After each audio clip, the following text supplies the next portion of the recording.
سامعین کرام، کس جانور کی قربانی جائز نہیں؟ مولاي صل وسلم دائما ابدا على معزز سامعین کرام، السلام علیکم ورحمۃ اللہ وبرکاتہ۔ آج آپ سماعت فرمائیں گے کہ قربانی جو ہے وہ کس وجہ سے ہمارے اوپر فرض ہوئی ہے۔ قربانی کے بارے میں اللہ تبارک و تعالیٰ نے ارشاد فرمایا وَلِكُلِّ أُمَّةٍ جَعَلْنَا مَنْسَكًا لِيَذْكُرُوا اسْمَ اللَّهِ عَلَى مَا رَزَقَهُم مِّن بَهِيمَةِ الْأَنْعَامِ فَكُلُوا مِمَّا ذُكِرَ اسْمُ اللَّهِ۔ اللہ تبارک و تعالیٰ نے ارشاد فرمایا کہ یہ جو قربانی ہیں یہ صرف اس امت پر، آخری امت پر فرض نہیں کی گئی، پہلی امتوں پر بھی قربانی فرض تھی اور قربانی کرتے تھے اور ان کی قسمیں الگ الگ تھی، لیکن قربانی جو ہے وہاں سے چلتی آ رہی ہے، پچھلی امتیں بھی قربانی کرتی رہی ہیں۔ پیارے آقا علیہ السلام کا ارشاد پاک ہے، حضرت زید بن ارقم رضی اللہ تعالیٰ عنہ سے روایت ہے کہ صحابہ کرام نے عرض کی یا رسول اللہ صلی اللہ علیہ وآلہ وسلم ما هذه الاضاحیہ، کہ یہ جو قربانیاں ہیں یہ کیا ہیں؟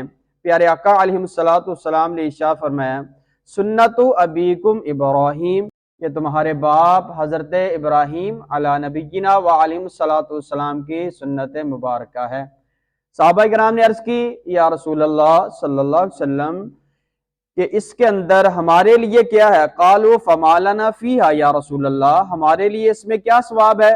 پیارے آقا علیہ السلام نے ارشاد فرمایا قال بکل شعرۃ حسنہ، کہ پیارے آقا علیہ السلام نے ارشاد فرمایا ہر بال کے بدلے میں ایک نیکی ہے۔ حضور علیہ السلام نے ارشاد فرمایا کہ قربانی جو ہے اس کو خوش دلی سے کرو۔ حضرت عائشہ صدیقہ رضی اللہ تعالیٰ عنہ سے روایت ہے کہ پیارے آقا علیہ السلام نے ارشاد فرمایا کہ ابن آدم کا کوئی عمل جو ہے قربانی کے دن اللہ تبارک و تعالیٰ کی بارگاہ میں قربانی والے جانور کا خون بہانے یعنی قربانی کرنے سے زیادہ کوئی عمل اللہ کی بارگاہ میں محبوب اور پسندیدہ نہیں ہے۔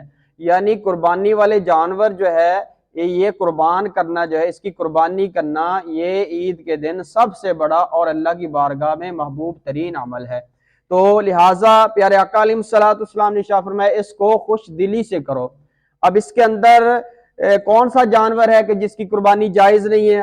حضرت برا بن عازب رضی اللہ تعالیٰ عنہ سے روایت ہے، یہ حضرت علی رضی اللہ تعالیٰ عنہ سے بھی یہ حدیث پاک روایت ہے۔ پیارے آقا علیہ السلام نے ارشاد فرمایا کہ 4 قسم کے جانور قربانی کے لیے جائز نہیں ہیں۔ سب سے پہلا کون سا جانور؟ کہ جو کانا ہو اور اس کا کانا پن ظاہر ہو جائے، یعنی پتہ لگ جائے کہ یہ جانور جو ہے کانا ہے، اس کو ایک آنکھ سے نظر نہیں آتا یا دونوں آنکھوں سے نظر نہیں آتا، اس کی قربانی جائز نہیں۔ دوسرا بیمار جانور، اتنا بیمار ہو کہ اس کی بیماری ظاہر ہو جائے، یعنی بیمار پن اس کا ظاہر ہو جائے، اس کی بھی قربانی جائز نہیں۔ تیسرا جانور لنگڑا، یعنی لنگڑا کر چلتا ہے، اس کی ایک ٹانگ جو ہے وہ معذور ہے ٹانگوں سے اور چل نہیں سکتا، لنگڑے جانور کی قربانی بھی جائز نہیں ہے۔ اور چوتھا جانور اتنا کمزور لاغر ہو کہ اس کی ہڈیوں کے اندر مغز نہ ہو اور صاف ظاہر ہو رہا ہو کہ یہ اتنا کمزور ہے اور ہڈیاں نظر آ رہی ہیں، اس جانور کی قربانی بھی جائز نہیں ہے۔ تو یہ 4 جانور جو ہے حضرت برا بن عازب رضی اللہ تعالیٰ عنہ سے روایت ہے، حضرت علی رضی اللہ تعالیٰ عنہ سے بھی روایت ہے کہ یہ 4 قسم کے جانور جو ہے قربانی کے لیے جائز نہیں۔ اللہ تبارک و تعالیٰ عمل کی توفیق عطا فرمائی۔